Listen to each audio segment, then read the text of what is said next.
بسم اللہ الرحمن الرحیم۔ السلام علیکم، welcome to Pasha T V. آج میں جو سیریز سٹارٹ کر رہا ہوں وہ ہے ارطغرل اور سلطنت عثمانیہ کے بارے میں۔ یہ قسط وار سیریز ہوگی جو میں ہر روز ایک نئی قسط کی صورت میں آپ کے سامنے پیش کروں گا۔ امید ہے کہ آپ کو میری یہ ویڈیو بھی پسند آئے گی اور یہ سیریز بھی پسند آئے گی۔ نئے آنے والے تمام دوستوں سے گزارش ہے کہ وہ میرے اس چینل کو لازمی سبسکرائب کریں اور ساتھ ہی بیل کے آئیکن پر کلک کریں۔ تو چلتے ہیں آج کی اس ویڈیو کی طرف۔ سب سے پہلے ہم ترکوں کے آباء و اجداد کے بارے میں جانتے ہیں کہ ترکوں کے آباء و اجداد کہاں سے تعلق رکھتے تھے۔ ترکوں کا حسب نسب اور ان کا اصلی وطن کون سا تھا؟ مارور نہر کا علاقہ جسے آج ہم ترکستان کا نام دیتے ہیں اور جو مشرق میں منگولیا اور شمالی چین کی پہاڑیوں سے مغرب میں بحر خزنز، بحر قزوین اور شمال میں سائبیریا کے میدانی علاقوں سے جنوب میں برصغیر اور فارس تک پھیلا ہوا ہے۔ غز خاندانوں کا وطن ہے۔ اس علاقہ میں اس خاندان کے بڑے بڑے قبائل رہائش پذیر تھے اور ترک یا اتراک کے نام سے پہچانے جاتے تھے۔ چھٹی صدی عیسوی کے نصب ثانی میں ان قبیلوں نے اپنے وطن اصلی کو خیر آباد کہہ کر گروہ در گروہ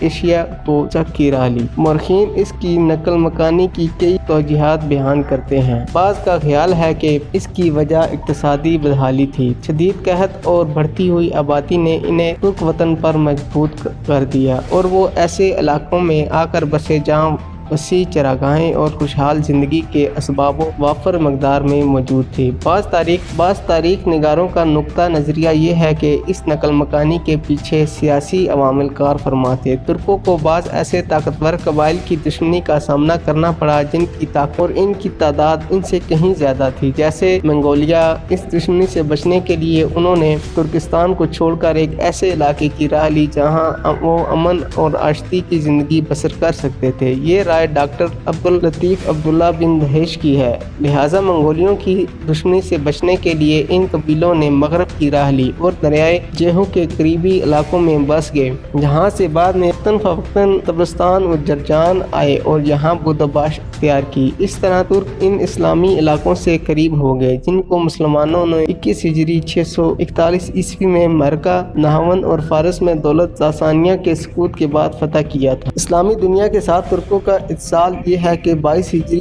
652 عیسوی کو اسلامی فوجوں نے باب کے علاقوں کی طرف پیش قدمی کی تاکہ ان علاقوں کو فتح کریں۔ یہ وہ علاقے تھے جن میں ترک سکونت پذیر تھے۔ اسلامی سپاہ کے سپہ سالار عبد الرحمن بن ربیع رضی اللہ عنہ نے ترکوں کے سردار شہر براز سے ملاقات کی۔ شہر براز نے عبد الرحمن رضی اللہ عنہ سے صلح کی درخواست کی اور اس بات کا اظہار کیا کہ وہ ارمن پر حملہ کرنے کے لیے اسلامی لشکر میں شریک ہونے کے لیے تیار ہیں۔ عبد الرحمن نے انہیں اپنے قائد سراقہ بن عمرو رضی اللہ عنہ کے پاس بھیج دیا۔ شہر براز نے سراقہ سے ملاقات کی اور ان سے اپنی خدمات پیش کرنے کے سلسلہ کی بات کی۔ سراقہ نے ان کی پیشکش کو قبول کر لیا اور اس بارے میں ایک عریضہ حضرت عمر بن عبد الخطاب رضی اللہ تعالی عنہ کے نام تحریر کیا اور انہیں اس بارے کی اطلاع دی۔ حضرت عمر فاروق رضی اللہ عنہ نے بھی سراقہ کی رائے سے اتفاق کیا اور اس کے بعد مسلمانوں اور ترکوں میں باقاعدہ معاہدہ طے کیا۔ یوں مسلمانوں اور ترکوں میں کسی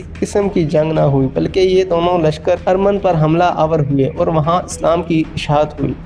اس کے بعد اسلامی لشکر فارس کے شمال مشرقی علاقوں کی طرف بڑھے تاکہ مسلمان لشکروں کے ہاتھوں دولت ساسانی کے سقوط کے بعد ان علاقوں میں الہی دعوت کی ترویج ہو سکے۔ یہ وہ علاقے تھے جو شمال کی طرف اسلامی سپاہ کے راستے میں سب سے بڑی رکاوٹ تھے۔ جب صلح کے معاہدہ کی بدولت یہ مشکلات ختم ہو گئی تو ان علاقوں اور ملکوں تک پہنچنے کی راہ ہموار ہو گئی اور ترکوں اور مسلمانوں کے درمیان ربط و ضبط پیدا ہو گیا۔ ترک اسلامی تعلیمات سے بہت متاثر ہوئے اور اسلام قبول کر کے اسلام کی اشاعت اور غلبہ دین کے لیے مجاہدین کی صفوں میں شامل ہو گئے۔ خلفائے راشدین حضرت عثمان غنی رضی اللہ عنہ کے عہد خلافت میں طبرستان کا پورا علاقہ فتح ہوا۔ 31 ہجری کو اسلامی لشکر دریائے جیہو کے پار اترا اور ماورائے نہر کے علاقے میں پڑاؤ کیا۔ اس علاقے کے ترک